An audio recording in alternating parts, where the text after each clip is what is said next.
I got so much motherfucking design on right now. Break it down, bring it back, make it clap. I got 3 old thoughts, new block, where that thing. Bitches on my line, and you know. Hai semuanya, perkenalkan saya Lea Cecilia. Saya akan menjelaskan beberapa materi terkait dengan mata kuliah Lembaga Keuangan dan Pasar Modal. Simak video berikut ya.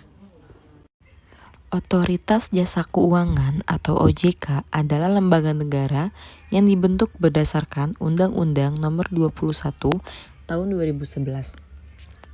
Tugas utama OJK adalah menyelenggarakan sistem pengaturan dan pengawasan yang terintegrasi terhadap keseluruhan kegiatan di dalam sektor jasa keuangan.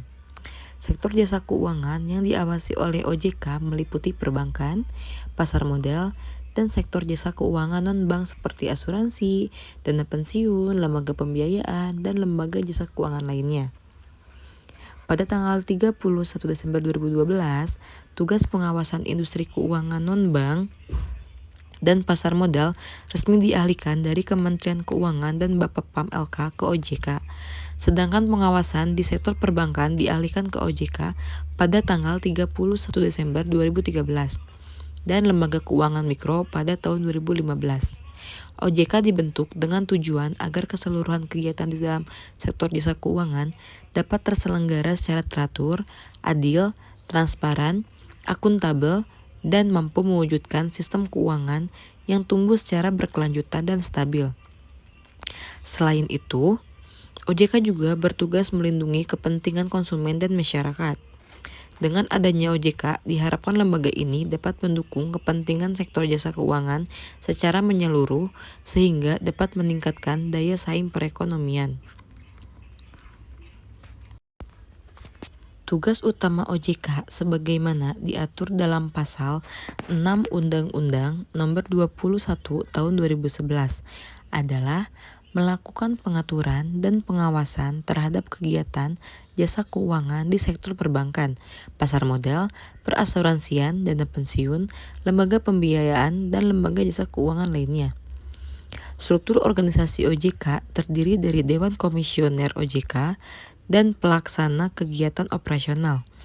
Dewan Komisioner OJK terdiri dari ketua merangkap anggota. Yang pertama ada wakil ketua sebagai ketua komite etik merangkap anggota. Yang kedua ada kepala eksekutif pengawas perbankan merangkap anggota. Yang ketiga ada kepala eksekutif pengawas pasar modal merangkap anggota. Yang keempat ada kepala eksekutif pengawas perasuransian, dana pensiun, lembaga pembiayaan, dan lembaga jasa keuangan lainnya merangkap anggota. Yang kelima, ketua Dewan Audit merangkap anggota. Yang keenam, anggota yang membidangi edukasi dan perlindungan konsumen. Yang ketujuh, anggota ex officio dari Bank Indonesia yang merupakan anggota Dewan, Gubernur Bank Indonesia, dan anggota ex officio dari Kementerian Keuangan yang merupakan pejabat tingkat eselon 1 Kementerian Keuangan. Pelaksana kegiatan operasional terdiri atas 1. Ketua Dewan Komisioner memimpin bidang manajemen strategi 1. Kedua, Wakil Ketua Dewan Komisioner memimpin bidang manajemen strategi 2. Yang ketiga, Kepala Eksekutif Pengawas Perbankan memimpin bidang pengawasan sektor perbankan. Yang keempat, Kepala Eksekutif Pengawas Pasar Modal memimpin bidang pengawasan sektor pasar modal. Yang kelima, Kepala Eksekutif Pengawas Perasuransian, dana pensiun, lembaga pembiayaan, dan lembaga jasa keuangan lainnya memimpin bidang pengawasan sektor IKNB. Ketua Dewan Audit memimpin bidang audit internal dan manajemen risiko, dan anggota Dewan Komisioner bidang edukasi dan perlindungan konsumen memimpin bidang edukasi dan perlindungan konsumen. OJK dipimpin oleh 9 Dewan Komisioner yang kepemimpinannya bersifat kolektif dan kolegial. Susunan Dewan Komisioner tersebut terdiri atas 1. Seorang ketua, 2. Seorang wakil ketua, 3. Seorang kepala eksekutif pengawas perbankan, 4. Seorang kepala eksekutif pengawas pasar modal. 5. Seorang kepala eksekutif pengawas industri keuangan non-bank. 6. Seorang ketua dewan audit. 7. Seorang anggota yang membidangi edukasi dan perlindungan konsumen. 8. Seorang ex officio dari Bank Indonesia. 9. Seorang ex officio dari Kementerian Keuangan. Dalam praktiknya, pengawasan makroprudensial berbeda dengan pengawasan mikroprudensial, walaupun objek yang dijadikan pengawasan adalah sama, yaitu lembaga jasa keuangan. Perbedaan ini disebabkan adanya kebutuhan informasi yang berbeda dari beberapa otoritas pengawasan, sehingga masing-masing memiliki strategi, teknik, dan pendekatan pengawasan yang berbeda dalam rangka mendapatkan informasi kinerja keuangan. Pengawasan makroprudensial lebih mengacu pada stabilitas sistem keuangan secara menyeluruh terhadap industri jasa keuangan.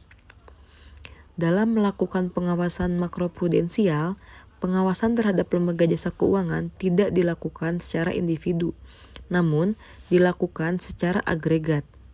Di samping itu, pengawasan makroprudensial tidak mengawasi lembaga jasa keuangan atau industri jasa keuangan secara in-situ atau semata, melainkan dikaitkan dengan variabel-variabel makroekonomi ataupun variabel-variabel moneter. Sebagai gambaran, bayangkan ekonomi suatu negara dengan beberapa bank, perusahaan asuransi, dan lembaga keuangan lainnya. Kebijakan makroprudensial akan mencakup regulasi dan pengawasan untuk mencegah akumulasi risiko sistematik yang dapat menyebabkan kegagalan besar dalam sistem keuangan. Regulator mungkin mengatur persyaratan cadangan nasional, memonitor kesehatan ekonomi secara keseluruhan, dan mengambil tindakan preventif jika mereka mendeteksi ancaman besar terhadap stabilitas keuangan.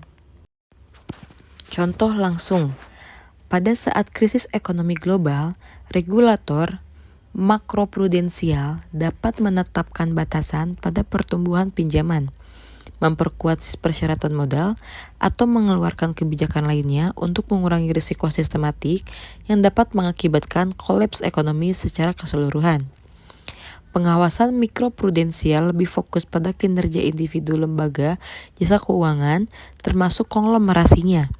Apakah setiap individu lembaga jasa keuangan dan konglomerasi lainnya sudah sehat, stabil, dan memiliki kinerja yang bagus? Dalam hal ini, pengawasan mikroprudensial memiliki peran yang penting bagi setiap individu lembaga jasa keuangan, mengingat kelangsungan usaha.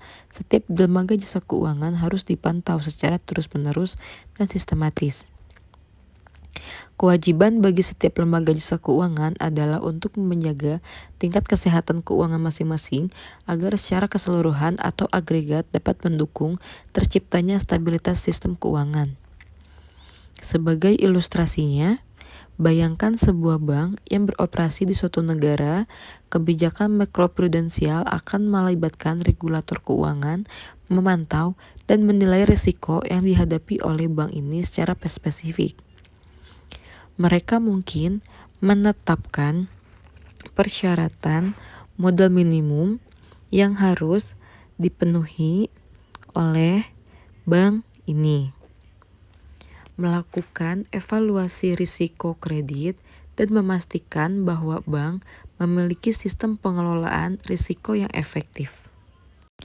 Di sini saya akan memberi beberapa tips atau cara-cara agar kalian bisa membuka rekening saham di perusahaan sekuritas.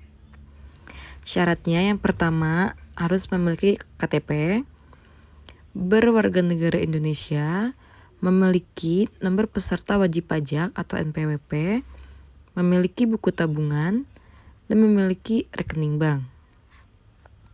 Cara membuka rekening sekuritas, yang pertama, menyiapkan dokumen pribadi seperti yang tadi saya sebutkan dalam persyaratan. Yang kedua, memilih sekuritas terpercaya. Yang ketiga, mengisi formulir perusahaan sekuritas. Dan yang terakhir, melakukan setoran awal. Sekian penjelasan materi dari saya. Semoga apa yang saya sampaikan dapat berguna untuk semuanya. Mohon maaf apabila ada kesalahan kata. Terima kasih. See you next video. Bring it back, make it clap. I got 3 old thoughts, new block, wearing that thing. Pictures of my life.